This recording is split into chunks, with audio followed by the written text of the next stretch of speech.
उत्तर प्रदेश के हमारे सभी लोग अपने सामान्य संबोधन में राम राम ही कहते हैं, तो जय श्री राम कहां से सांप्रदायिक संबोधन हो गया? कहां से सांप्रदायिक संबोधन होगा? हमारे यहां हम जगते हैं, राम ही राम बोलते हैं, मिलते हैं, राम राम का संबोधन होता है, और अंतिम यात्रा में विदा करते हैं तब भी राम नाम सत्य है ही बोलते हैं। राम के बगैर तो हमारा कोई काम ही नहीं है।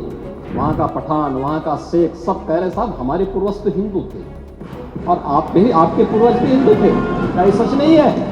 2007 से 2011 के बीच 616 ऐसे सांप्रदायिक घटनाएं हुई हैं जिनमें 121 लोगों की मौत हुई थी। महोदय, जो बात यहां पर माननीय सदस्य शेखबाल महबूब ने संबल के बारे में लिखा, माननीय सदस्य कुंवर रघुराज प्रताप सिंह जी ने यह बात बहुत स्पष्ट की कि हम तथ्यों को छुपा करके कब तक जनता को गुमराह करेंगे। हर व्यक्ति जानता है कि माननीय न्यायालय के आदेश पे सर्वे का कार्य हो रहा था, और सर्वे हो रहा था। दोस्तों, मैं आपसे पूछना चाहता हूं, आप पश्चिम में जाएंगे, पता नहीं आप कैसे हैं, आपके पूर्वज भी हो सकता है, और पश्चिम उत्तर प्रदेश के हमारे सभी लोग अपने सामान्य संबोधन में राम राम ही कहते हैं, तो जय श्री राम कहां से सांप्रदायिक संबोधन हो गया? कहां से सांप्रदायिक संबोधन होगा? हमारे यहां हम जगते हैं, राम ही राम बोलते हैं, मिलते हैं, राम राम का संबोधन होता है, और अंतिम यात्रा में विदा करते हैं तब भी राम नाम सत्य है ही बोलते हैं। राम के बगैर तो हमारा कोई काम ही नहीं है। और अगर जय श्री राम किसी ने बोली दिया तो इसमें उत्तेजना का मतलब, ये नियत आप समझ सकते हैं उस नियत को। ये चढ़ाने वाला नहीं है, ये चढ़ाने वाला नहीं है, ये चढ़ाने वाला नहीं है। एक दूसरा, आपने कुंदरकी की जीत को वोट की लूट बताया।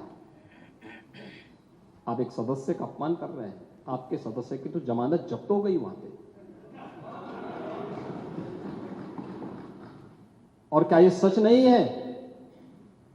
इस समय तो आज डिजिटल मीडिया का है।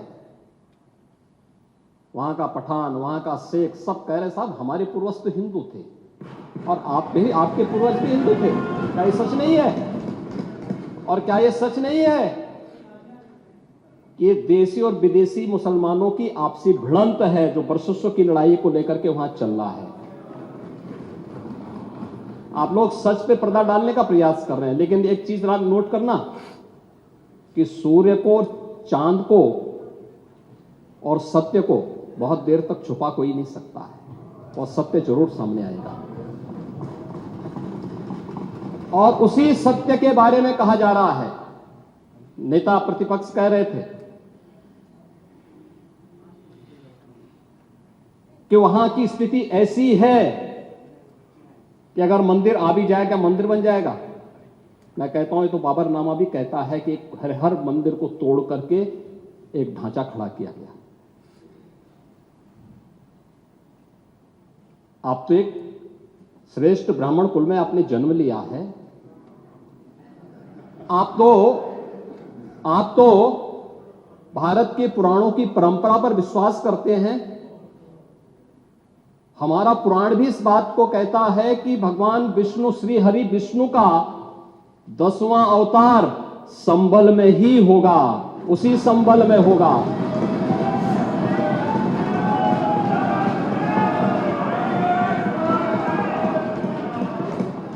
और यह तो केवल सर्वे की बात थी। माननीय न्यायालय के आदेश पर जिलाधिकारी का मतलब जिले का एडमिनिस्ट्रेटिव हेड, पुलिस अधीक्षक उस जिले की पुलिस फोर्स का मुखिया है। इनका दायित्व है कि शांतिपूर्ण तरीके से किसी सर्वे के कार्यक्रम को वहां पे संपन्न करना, माननीय न्यायालय के आदेश को अक्षरशः अनुपालन करना। और सर्वे 19 नवंबर को भी हुआ, 21 नवंबर को भी हुआ,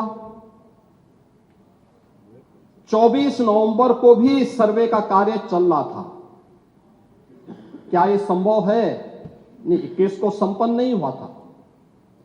ये लगातार सर्वे का काम चल रहा था और सर्वे के कार्य के दौरान पहले 2 दिन कोई भी शांति भंग नहीं हुई। तीसरे दिन जब 23 नवंबर को जुमे की नमाज के पहले और जुमे की नमाज के दौरान जिस प्रकार की तकरीरें दी गई, उन तकरीरों के बाद माहौल खराब हुआ और फिर उसके बाद जिस प्रकार की स्थितियां की गई थी वो सबके सामने थी। और इसलिए मैं कह रहा हूं, हमारी सरकार ने तो पहले ही कहा कि हम जुडिशियल कमीशन बनाएंगे। ये एक्ट के अंतर्गत ही इस कमीशन बना हुआ है। माननीय सदन में उसकी रिपोर्ट भी आएगी। दूध का दूध और पानी का पानी सबके सामने आएगा। हमसे जुड़े रहने के लिए हमारे YouTube चैनल को सब्सक्राइब करें और नई वीडियो की नोटिफिकेशन के लिए बेल आइकॉन को दबाएं।